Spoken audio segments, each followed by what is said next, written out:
Talk a little bit about that for people who might not know his story.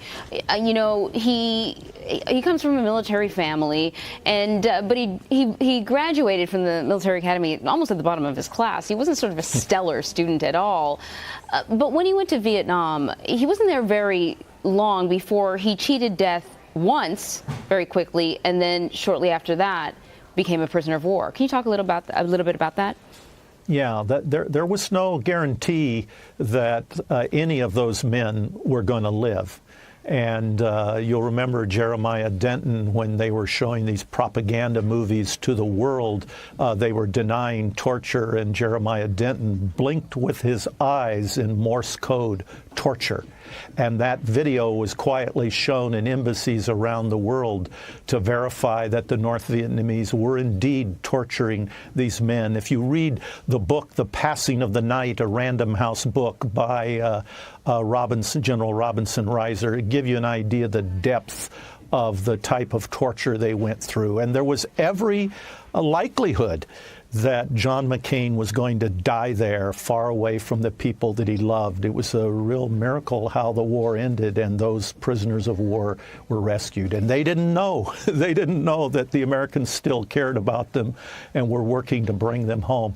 So it's hard to imagine what they went through, but it's a great story of a very courageous man. Yeah, I just want to remind people of what we're watching right here. The senator's body has left the Capitol building in Phoenix. It is heading to the North Phoenix Baptist Church, where there will be a ceremony a little bit later on. Vice President Joe Biden will be speaking at that ceremony, along with Larry Fitzgerald, an Arizona Cardinals player. But also Vice President Dan Quayle will be there. 24 sitting senators will be there, as well as 4 former senators, and of course family members and friends of the McCain family. After that, the body will be moving on, will be transported, and it's heading to Washington, D.C. But this is an opportunity over the past couple of days for the state of Arizona to say their final goodbyes to their senator. He has represented their state for decades. Thousands of people lined up. We're getting a number between 12 and 15,000 people walking past his body in the Capitol building just to say goodbye, but also to share stories with each other. And at one point, some of his children arrived, and they were able to say thank you to his children and talk about just how important he was to the state of Arizona, but also to them personally. So that's what we're watching right now, the motorcade transporting the body of John McCain to the North Phoenix Baptist Church. And I'm talking to Doug Wead, historian, about the legacy of this great man. I just, when I think of him, I just think of sort of the best definition of what we expect an American to be. You talked about when he was a prisoner of war. He had left behind a new wife, a young daughter at the time, and he did have an opportunity to jump in front of other Americans and come home before them, and he said no. Yeah, he didn't do it. That's a pretty amazing moment. And Anne-Marie, remember, I reiterate this point, when he made that decision, there was every likelihood that he was signing his own death warrant at the time, and he knew it. But he wouldn't give the North Vietnamese even that small propaganda victory. And I think part of that was this experience he'd had with his father and his grandfather. It was a moment, transcendent moment, where he suddenly became every bit as good and as great as the men that he'd heard about all his life as a little boy. Yeah, this was a family that, for this family's service to country, but service to others, was sort of the highest achievement. That's part of what military service was for John McCain. But then when there was no longer military service, he chose to serve this country as a politician. Can you talk a little bit about what service meant to him? Because people enter politics for all sorts of reasons now, some of them not so honorable, but it certainly seems like John McCain was driven by a desire to improve those around him, improve the lives of those around him. Yeah, I don't want to exaggerate that because he was a superb politician.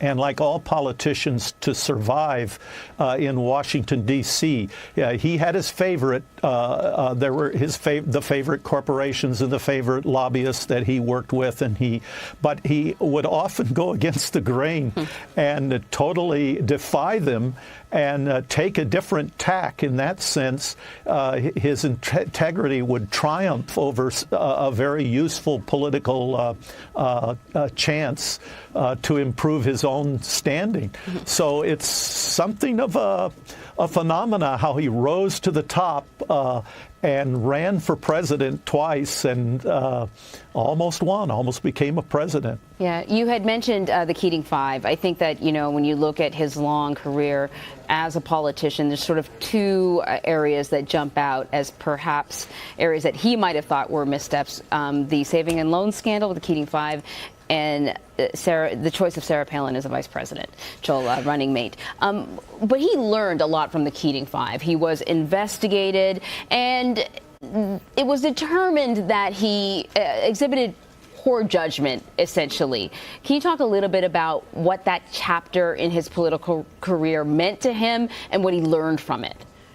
Yeah, Anne-Marie, that's such a dramatic story, such a moving story to me that I actually talk about it to my children and my grandchildren. I use it as a life experience for them because the Keating Five, Keating went to prison. Of the 5 senators, 3 of their careers were absolutely cut short. 2 others, and one of them being McCain, continued to survive and have a career. But his name was blackened. This was fraud. This was a great controversy. It ruined the careers of many people all around Keating.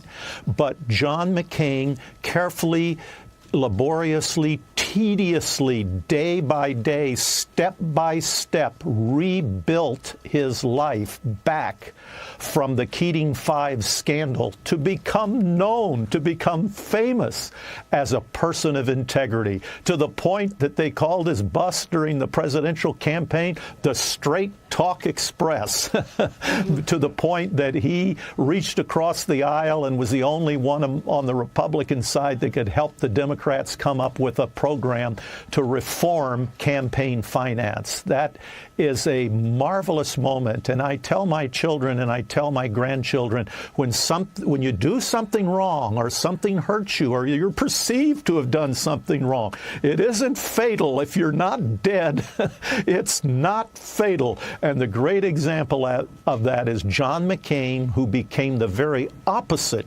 of what the story of the Keating Five seemed to say. Definitely true. We played an interview with Lindsey Graham a little bit earlier today that John Dickerson did, and John asked him, Lindsey Graham, what Senator McCain would be saying to him right now, and he said Senator McCain would be saying, "Buck up." Right? And also that you're embarrassing yourself.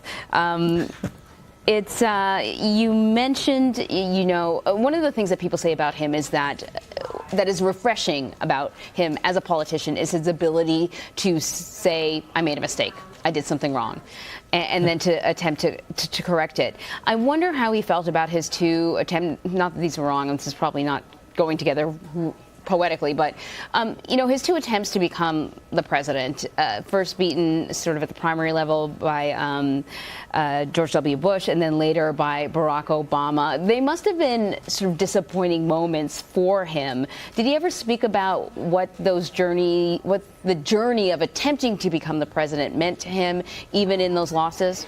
I never talked to him about that, but I know how bitter political campaigns can be. And you'll remember that George W. Bush, who's going to be here at the funeral, that George W. Bush's campaign ambushed him in South Carolina, yes. Said he was the father of a black child, said that he was a traitor, tried to pull out of context things that had happened in North Vietnam. And that was just like kicking John McCain in the stomach. It's one thing to take torture from communists in Vietnam far from home who believe you've invaded their country, and to be hurt and have your bones broken and be tortured by them. Something else to have a fellow in the same political party kick you in the stomach like that. But look who's speaking at his funeral is George W. Bush. So John McCain had the ability to forgive himself after Keating Five and rebuild a career that proved that as an aberration, and he had the ability to forgive people who hurt him in order to continue to do good things for America. Yeah, so much to learn from the way the senator lived his life. Doug Wead, I want to thank you so much for joining us. Thanks, Anne Marie. Well, CBS News Chief Congressional